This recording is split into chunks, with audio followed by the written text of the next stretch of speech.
అంటే ఈ జగతికి పునాది వేయబడక మునిపే వధించబడ్డాడు.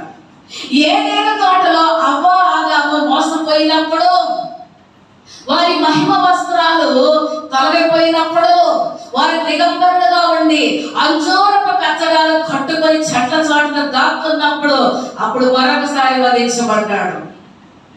అనాదిలో వధించబడ్డాడు. ఆది తల్లిదండ్రుల దగ్గర వధించబడ్డాడు.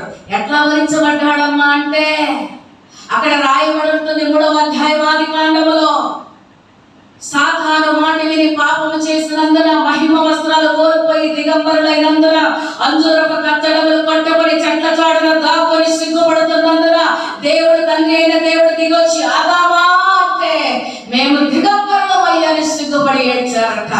అప్పుడు వధించబడింది గొర్రెపిల్ల. అప్పుడు వధించబడ్డాడు యేసు ప్రభు. వధించబడి చర్మపు చొక్కాయలను తొలగించాడు అంటుంది ఒక మాట. ఎక్కడి నుంచి వచ్చింది చర్మం? ఎక్కడి నుంచి వచ్చింది ఈ చొక్కా అంటే ఆ ఇద్దరి కొరకు ఏదేనులో మరొకసారి వధించబడింది గొర్రెపిల్ల. ఆయన శరీరమే చర్మపు చొక్కాలుగా చేసి దేవుడు తొడిగించాడట మనుషులకు. అందుకే శరీరాన్ని జాగ్రత్త చేసుకోవాలి. శరీరాన్ని విచ్చలవిడిగా చూపించొద్దు. శరీరాన్ని పవిత్రపరచుకోవాలి. మొదటి తల్లిదండ్రులు మహిమ వస్త్రాలు వేసుకున్నారు, అది కోల్పోయి దిగంబరులయ్యారు. విలువైనటువంటి గొర్రెపిల్ల చర్మముతో చొక్కాయలు తొడిగించాడు.